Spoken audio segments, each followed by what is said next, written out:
Hey there, Capricorn. Welcome to your mid-November reading. So I'm hearing that you have got to prioritize fun, and that prioritizing fun, creativity, personal expression is going to lead to really important new connections. And you can use the word important in a couple different ways. Spirit is showing it to me a couple different ways. One of them is like the Capricorn, the typical Capricornian way of like, ooh, friends in high places. And the other is like deep emotional connections, creative, enlivening connections, important in various ways. Okay? Just had a full moon in Taurus. That's your fifth house. Fun, play, romance, chemistry, theater, art, etc. So personal expression. And then you had a new moon over in your house of friendships, alliances, organizations. Who do you align yourself with? What kind of groups would you like to consider yourself to be like a member of? And how would you, I feel that for a lot of you, there's this desire to become more involved and to get more connected. It's a beautiful time to do it. And a hobby, a fun fucking hobby, could be a great way to do it. Fifth house, just saying. Okay, let's get into some cards, Cap. Let us see, Capricorn, where you are in mid-November and what Spirit most wants you to know about it for your highest good. Spirit, we want to get a good look at where Capricorn stands in mid-November. What kind of themes, events, energies are showing up to meet them? And what do you want Capricorn to know or understand? What do you want them to gather from those events, Spirit, in order to step into their highest good? Fun, ease, fulfillment, joy, a sense of stability, a sense of growth. What does Capricorn need to know, Spirit, for their highest good in mid-November? How is life currently panning out based on their past and present decisions? And what do you want them to know or do for their highest good?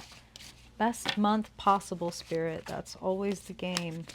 You know, we're coming up on Sagittarius season, which means your 12th house is going to be all lit up. Talk about more chances for new beginnings. What do you want to sweep out? What do you want to let go of? You know, we talk about January 1st as the new year, but your solar return is really like whenever your actual birthday is, that's the new year that you really want to seize hold of. That's why when kind of the cosmos is, you have the force of it behind you, okay? Of course, you can have a new beginning at any time. That's one of the beauties of being human. But this is a really, it's like going surfing when the waves are good, okay?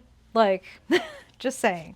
So think about things that you want to kind of like tie up any loose ends, any habits or memories or, you know, physical or emotional clutter, the cobwebs, etc., that you want to kind of sweep away so that when we enter Capricorn season, when we get closer to your birthday, you can feel unencumbered. That's what I'm hearing.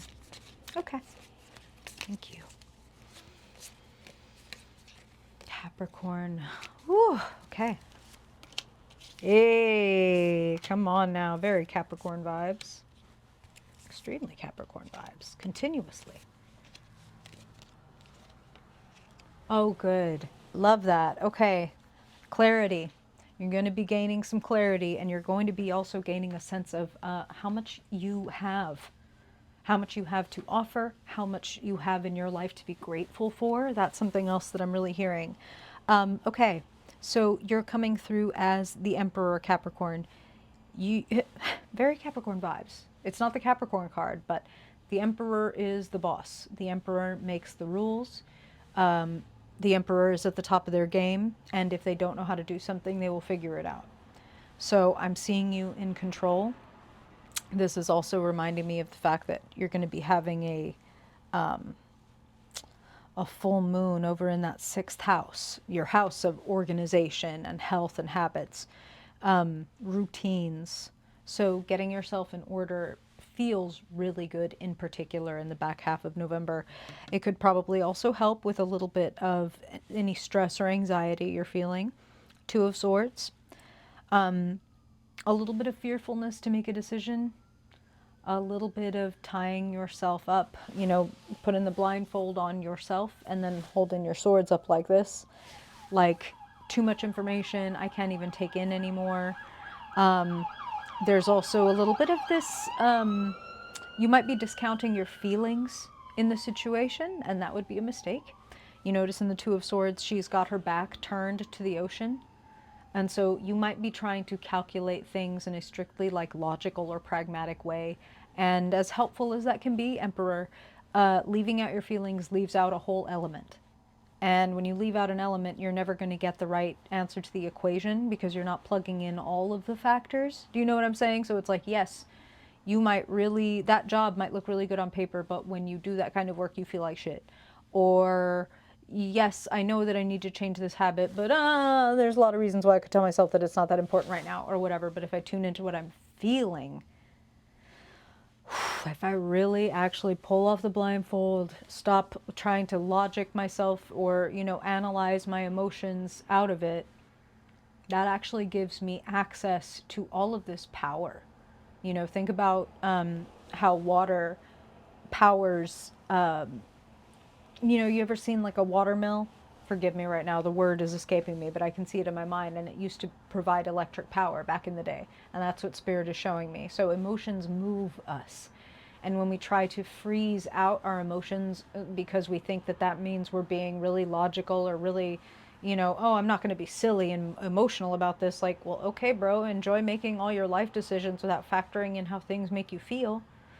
You know what I'm saying? That's a non-gender bro. Emperor vibes, yang vibes, right? Like masculine, Capricorn, the man. That's the emperor. Okay, so don't refuse to engage your emotions. Let's jump up to the heart of the matter real quick. Four of Pentacles, holding yourself back, not counting your blessings necessarily, looking and counting spirits being a little shady and saying some of you are counting other people's blessings and not your own, which is a crazy thing to do. No blame, no shame, no judgment. It's just like, wait, if we're being logical, then let's count everything, right? So don't hold on to your blessings. And if you're having any fear around money, I want to say the situation arising, Eight of Pentacles, growth of your money, growth of your skills, putting in a joyful day's work. I feel like it's like I see you being seen and appreciated for what you bring to the table. Unsurprising for Capricorn people. Working dutifully.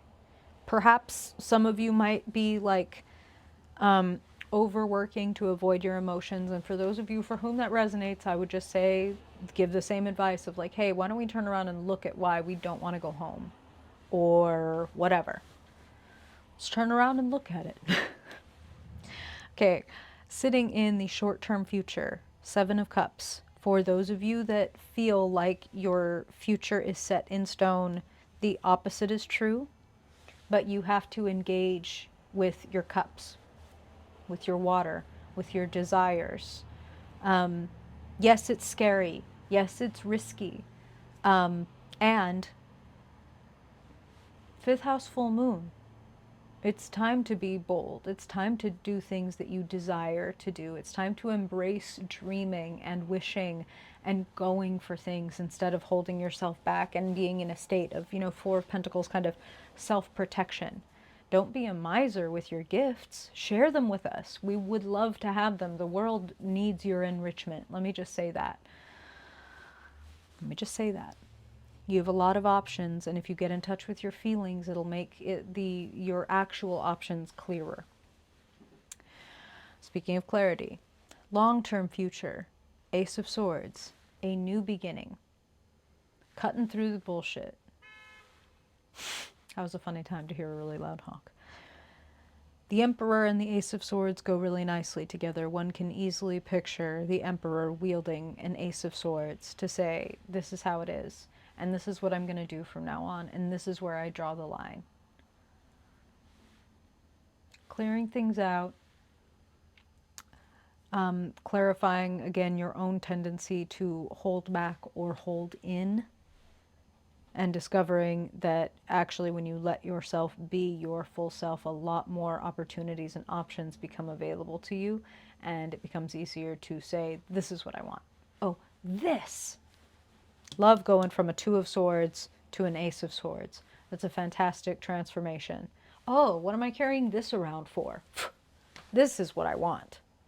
So not trying to hedge our bets. That's something that I'm hearing. And I'm not even a betting person, so, but I'm like not trying to hedge our bets. One way that you could think of this is like when people keep a person on a back burner. Like, oh yeah, I'm trying to find somebody I really like, but I do keep this person that I kind of like on the back burner. Don't do that with anything. Okay? Least of all people, but with everything. I'm just going to hold on to this idea and I'm going to, no, share that shit. Okay. How do you feel, Capricorn? How do you feel? Let me just make you extremely uncomfortable so you definitely don't like, you definitely don't subscribe, and you literally never come back. No, I hope that this is helpful, Capricorn. I really do. I appreciate those of you who can stand my Cancerian vibes. Thank you for being here. I appreciate you, and I hope that I see you in December. Bye, Cap.